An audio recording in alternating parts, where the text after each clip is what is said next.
What's up, Zox fan? We're back with some more Etheria Restart. Now, guys, Nilu is absolutely amazing. This character we've shown in Nico Nana, Shadow Flame Hoyan, Doki Doki. I've seen her in Terramatan, and now here we are at Aurora.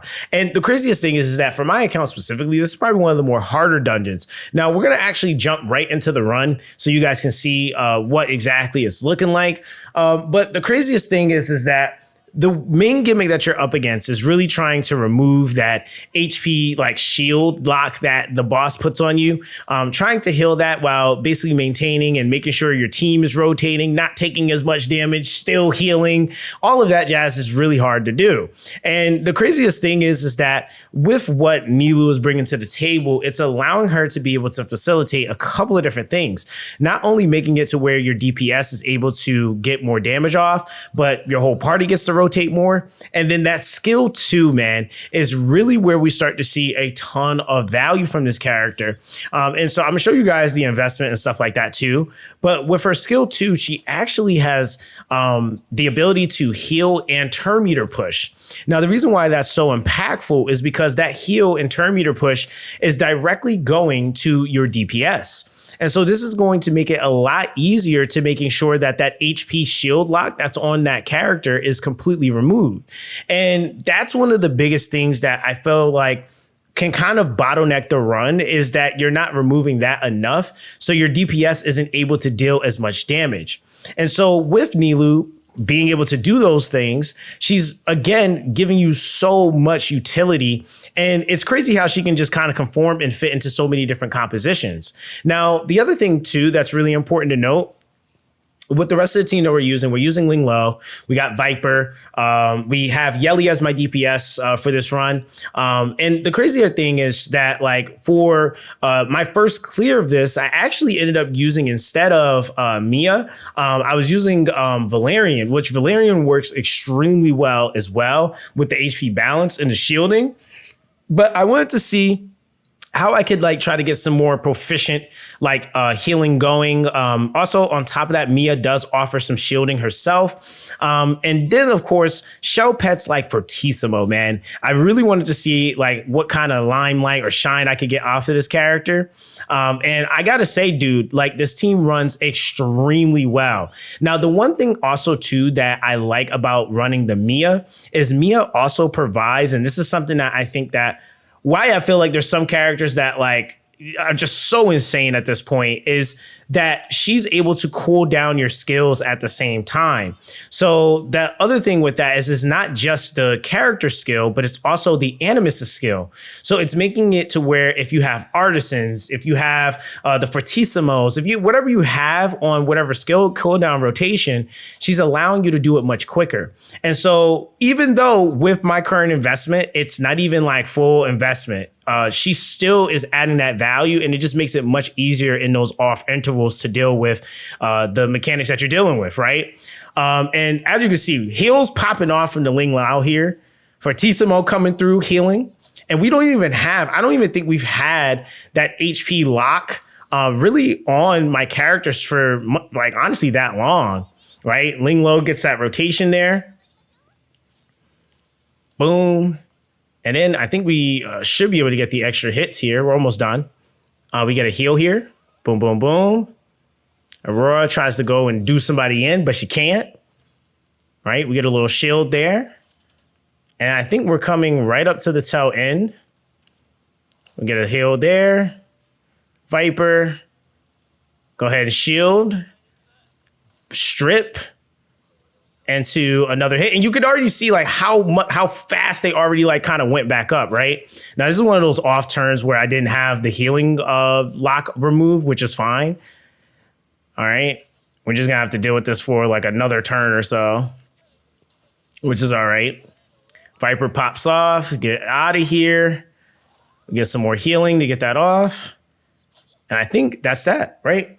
Okay, so right there. Run is completely done. Now, the crazier thing is that it's just about the clear for right now. I'm going to tune this more. And like I said, the main thing with this too is that like my team comp is consisting of like a much slower like support system. So my characters aren't that fast, right? So I'll show you guys like what my characters are looking like. And I just hit the point where I'm able to kind of start climbing out of that, where I've started getting actual drops for like the Swift Raid. Now we'll be able to farm things like Swift Smite, stuff like that, right? And that's the main thing with the setup, is that you're now starting to get to that point where you can actually start building your units better so that you can speed them up. Because even the third matrix bonus just like tremendously changes things for you, right? So with that, okay, let me see. If we go over to, who's the first character here? We'll go with Nilu, right? Because that's the character we've been talking about. So with Nilu, what we've done since the last few videos is we actually have put investment into her skill 2. And the reason that is, like I said before, is because you get that extra healing. And then on top of that, you're also getting that turn meter push, right? So that's something that ends up being super, super huge for the 4 hits that she's doing on that. And it makes it to where you're able to remove that HP lock debuff a lot quicker, right? Now, the other thing is too, is that you have that vulnerability to speed up. So I would recommend, from all the testing that I've done, if you're going to invest in any 2 skills or any skills at all, it would definitely be the skill 3 and the skill 2. Skill 1, not necessarily necessary. It's kind of like a luxury to have, but I definitely would say for her to be at her best operation for, you know, as little cost as possible, it would be that skill 2 and skill 3, right? Now, as far as the modules, again, nothing crazy. We got her at an additional 121 on the speed. So we're just making it work, right? And again, like +9s, right? No speed on that one, I don't even think, right? So effect accuracy, and effect accuracy is what we're running her on for this specific one. And we're also running her on a Swift Rush Time Weave Artisan, which only has a Shadow Dash of 14 on it, right? All the other stats, I mean, the effect accuracy buildup does help, but the other stat like the attack, she doesn't care for, right? And so that's basically that, right? Now, my Viper, another character that I have at 5 stars. Now, mind you, these are my 5-star characters. Viper, I do have his skill 3 and his skill 2 invested, which I feel like is really important for him. As far as his like investment or modules, really focusing speed, right? Like that's all I care about. Effect accuracy, and yeah, like that's it. And like if you can get more speed on him, that makes it even better so that he can rotate a little bit quicker. But we also have him on a Swift Rush with a Colossal Guard. This is just making him have a little bit more base speed off of the shell with a red Shadow Dash of 18. But keep in mind, I also share a lot of my shells with a lot of other characters. So yeah, that's kind of what it is for him. Then also for that team, we were using Mia. Now my Mia is also 5 stars. So I just want to note that 3 of the characters on that team were 5-star, by the way, right? So we're running Mia at a 101, and 101 is really slow, right? That's not quick at all. So broken build, right? We do actually have her on the Cure fully and the Swift Rush. And like I said, I'm using still, I don't even know why I'm still using this. I just haven't like actually tuned it yet, but I definitely need to, because that would be more healing for my team. Like, this is just unnecessary to be here. But that is actually, that actually kind of shows how like valuable like she is in terms of how you can get her to work. But we got an HP bonus. That's all I care about, is that extra healing. Her healing does scale off her own HP. And like I said, just in the future, I'm going to change this out so that she actually has more healing output from that. And then, of course, with the left side, it's just some speed, nothing crazy. It's Cure really with the Swift Rush. So we get that extra 25% healing efficiency. And then we got her on that Fortissimo on the Swift Rush Cure with Vibrancy, which at 13% healing done definitely does help. Surge is also giving me more HP, so it does have some stat values I do need. But yeah, I use this on not only my Mia, but I use it on my Fuchi. And I'm trying to think, is there anybody else I use for Tissimo? Those are like the main 2 I use it on right now currently. So that's Mia. Then the next unit that we had in there, and I'll show you guys my Yelli build, because I know some people are probably like, yo, your Yelli, like, no, my Yelli is a little like scuffed right now. I'm like in this transition right now where I'm trying to get the pet that I need for, but it's okay because it's just where we're at. But we got her on a Fury Keen Eye. I definitely would say like with this, like a flat attack, crit damage, crit rate, right? The main thing is that like, you know, once I get another attack piece, I just haven't gotten one on Fury set, which it can happen, right? Like, I mean, granted, I could always just take, and I actually don't even think I have one. Now I'm thinking about it. I actually don't think I have one. Now I'm like genuinely thinking about it. And somebody might be like, what? But yeah, this is gonna make it to where I don't fulfill the or actually, do I? Oh, you know what? Hold on. Okay, I'm just being dumb. Yo, okay, let me just do that. I don't know why I always look at my gear and I'm like, nah, I don't got that. That's gonna make me break my set. But there we go. So that actually was going to make her work a little bit better now. And honestly, yeah, that's going to make it's going to make her work a lot better. So yeah, GG to the swapping gear. We do got her on the Revelation though, with the overclocking, also with the increased Animus effect accuracy by 30%. Not optimal rolls that I was really looking for. They just kind of happen to be here. Really, I would want more damage oriented stuff here, but hey, we're just working with what we got. We do got the blade of consistency though.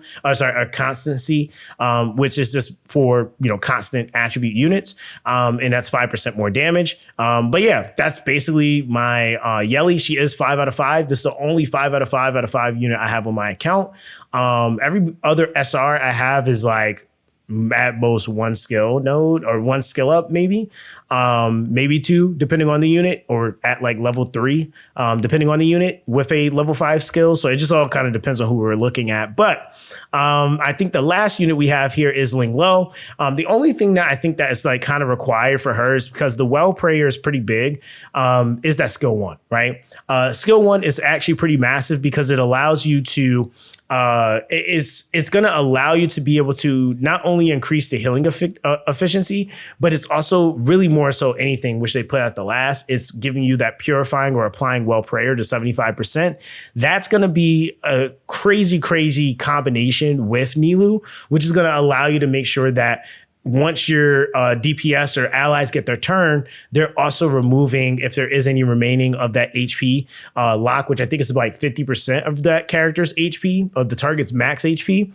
It's going to help them remove that, right? So that's the only skill you really need to be like worried about. We do have her on a Cure Swift Rush build as well, with an HP like flats. I didn't even care. I just like want her to just work. 148 on the speed though, so she's not that slow. And then again, Shadow Dash 20 amp and an Animus final damage, which she cares about neither. But really, with the maxed out Supernova, that's what we're really looking for. So yeah, that's that, guys. I mean, again, like I said, as far as like alternatives, and the irony is, let me actually show you guys what my initial clear was. Right. So my Aurora first team clear was actually with a Valerian. So anybody that's thinking I'm lying, yeah, it was with a Valerian. And I just wanted to kind of see like some of the variations there. Valerian does work as well. And probably could be safe. Actually, not even probably. She is a safe unit. Like now I'm thinking about it. Like she actually does kind of HP balance properly and keep your team like kind of going. What I was running her on was, if I'm not mistaken, I think it was either Artisan or Gigabyte. I usually run her on Gigabyte and like things like Terramatan. So if she comes out of the bubble phase, she just immediately gets pushed. So yeah, it just kind of all depends on like what your setup is. But I just wanted to kind of show you guys that. So now I'm actually able to farm this a little bit, and honestly, not even a little bit, a lot more consistently, because I wasn't actually really able to do it consistently at all. So yeah, slower run will eventually speed it up. And I think it's the slowest out of all my runs, but that's the name of the game. You eventually will get there. So that's going to be that with this one, guys. I hope that this was able to give you guys some better insight on Nilu. Let me know how you guys feel about this character, because I feel like, again, she's definitely a crazy SR and is easily one of the best SRs in the game. So that's that, guys. Everyone stay blessed, and I'll catch you guys in the next one.